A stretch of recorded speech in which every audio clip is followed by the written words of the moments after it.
Hello friend, good morning. Today we will discuss about definition, history and scope of pharmacognosy. जैसे कि आप जानते हैं pharmacognosy D Pharm first year का important subject है, तो हम आज उसके बारे में पढ़ेंगे। फर्स्ट फार्माकोग्नोसी के बारे में डेफिनेशन पढ़ेंगे, उसकी हिस्ट्री पढ़ेंगे और स्कोप ऑफ फार्माकोग्नोसी पढ़ेंगे। First, introduction of pharmacognosy. Pharmacognosy is a branch of science in which we study about crude drug. इसमें फार्माकोग्नोसी की जो डेफिनेशन होती है उसमें हम स्टडी करते हैं क्रूड ड्रग के बारे में। मतलब फार्माकोग्नोसी एक ऐसी ब्रांच है जिसमें कि हम क्रूड ड्रग के बारे में स्टडी करते हैं। अब आप कहेंगे क्रूड ड्रग क्या होती है? तो क्रूड ड्रग उसे कहते हैं जो कि हमें नेचुरली तरीके से ऑब्टेंड होती है। जैसे कि हो गया तुलसी, हो गया पुदीना, हो गया और एलोवेरा हो गया, हल्दी हो गई, क्लोव हो गया, जिसको कि क्या कार्डेमम हो गया। ये सारी चीज़ें, ये सारी ड्रग्स जो हैं क्रूड ड्रग्स कहलाती हैं, जो कि हमें नेचुरल तरीके से मिलती है। Pharmacognosy is derived from two Greek words, pharmakon and gnosis. Pharmakon means drug or medicine और gnosis means knowledge। मतलब कि जिस ब्रांच में हम ड्रग की नॉलेज लेते हैं उसको फार्माकोग्नोसी कहते हैं। ठीक है, इतना समझ आ गया होगा। हाँ, ये देखो अब नेक्स्ट लिखा हुआ है, pharmacognosy means the study of crude drugs which is obtain from natural origins like plants, animal, minerals and etcetera. जैसे कि मैंने तुम्हें पहले ही बताया है कि क्रूड ड्रग का मीनिंग होता है कि जो हमें नेचुरल ओरिजिन से मिलता है। जैसे कि प्लांट्स से तो मोस्टली हमें नेचुरल ही मिलता है ना। जैसे मैंने तुम्हें एग्जाम्पल भी दिया, एलोवेरा, हल्दी, तुलसी, these are the plant origin drugs. फिर एनिमल्स में जैसे कि हनी हो गया, है ना। और मिनरल्स तो हमें नेचुरल तरीके से मिलते ही रहते हैं। ठीक है, नेक्स्ट है हिस्ट्री। अब देखो फार्माकोग्नोसी में हम हिस्ट्री पढ़ेंगे कि फार्माकोग्नोसी की हिस्ट्री क्या है। The term pharmacognosy initially known as the materia medica. मतलब कि पहले जो फार्माकोग्नोसी का नेम नहीं था उसको मटीरिया मेडिका के नाम से जानते थे। ठीक है, लेकिन C.A. सिडलर ने इसको क्या करा, इसको इंट्रोड्यूस किया, फार्माकोग्नोसी को इंट्रोड्यूस किया। A medical student is hello Germany in 1815। ये क्या थे?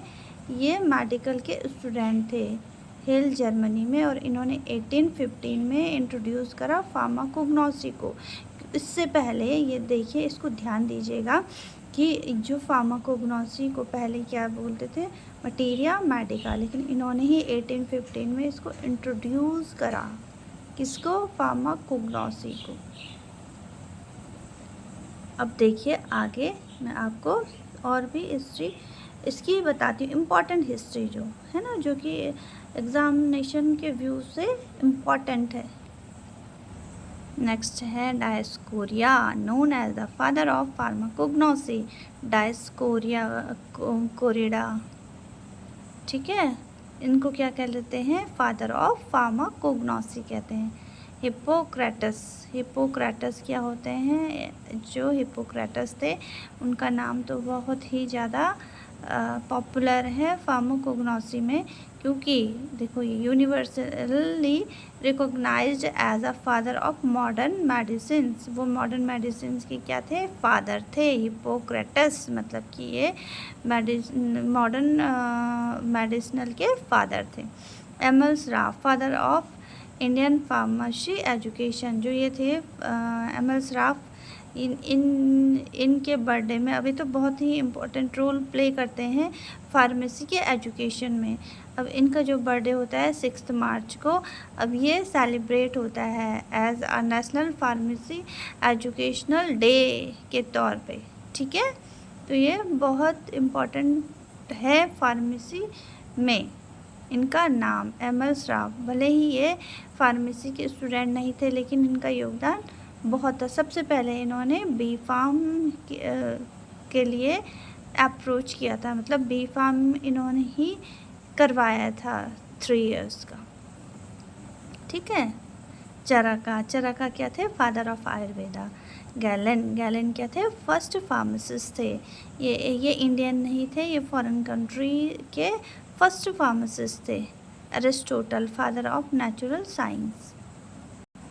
नेक्स्ट है सिटलर, कॉइन द टर्म फार्माकोग्नोसी। इन्होंने फार्माकोग्नोसी टर्म दिया 1815 में, जैसे कि हमने पहले पढ़ा ही है ना।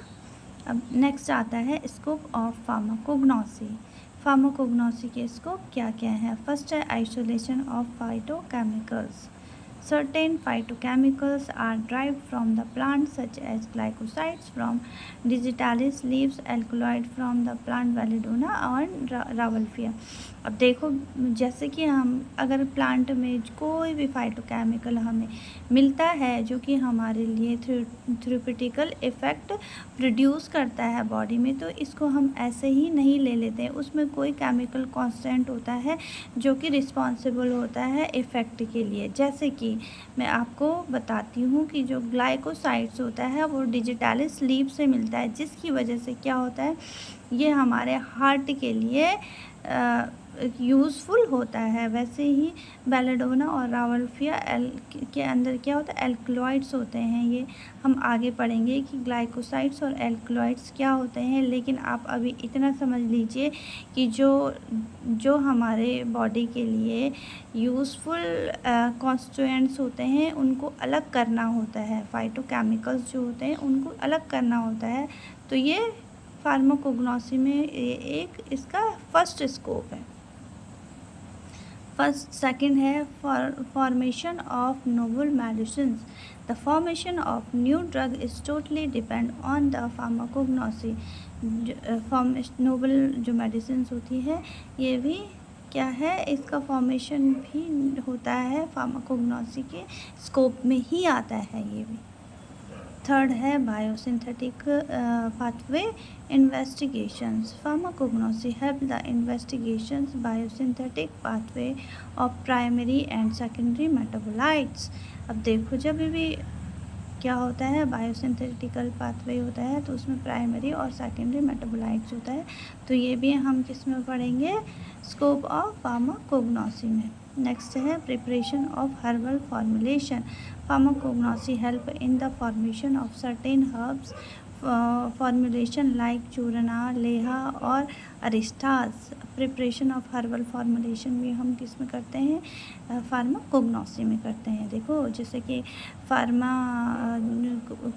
में मैंने बोला कि हम चूरना और लेहा, अरिस्टा ये फॉर्मुलेशंस करते हैं, लेकिन जैसे कि हम फार्मास्यूटिक्स में पढ़ेंगे वही फॉर्मेशन क्या हो जाएंगे, टैबलेट कैप्सूल के रूप में हो जाती है। लेकिन यहाँ पे क्या होता है, चूरना, लेहा, अरिस्टा, जैसे 10 मूला रिस्ट सुना होगा आप लोगों ने, अशोका रिस्ट सुना होगा, तो ये प्रिपरेशन ऑफ हर्बल फॉर्मुलेशन के लिए रिस्पॉन्सिबल होता है। नेक्स्ट है drugs of direct therapeutical uses. Drugs of direct therapeutical uses are the natural और synthesis substances used to treat specific disease. Example steroids and antibiotics. जैसे कि ड्रग्स क्या होता है, डायरेक्ट थेरेप्यूटिकल यूज़ के लिए यूज़ होता है, जैसे कि स्टेरॉइड्स हो गया, एंटीबायोटिक्स हो गया। एंटीबायोटिक्स तो हर कहीं यूज़ होता है, किसी को फीवर हो गया तो एंटीबायोटिक्स दे दो, कोई इंजरी हो गई तो एंटीबायोटिक्स दे दो, है ना। तो हर जगह क्या होता है, एंटीबायोटिक्स यूज़फुल होता है। ये सारे उसके स्कोप्स हैं फार्माकोग्नोसी के। अब देखिए present status of pharmacognosy.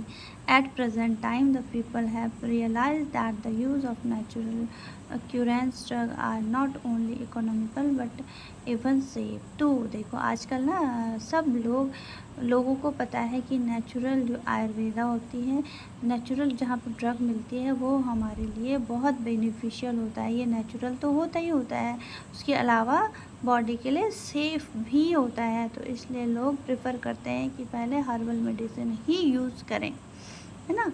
तो ये इसके स्कोप्स हो गए। देखिए, तो आज हमने क्या क्या डिस्कस किया।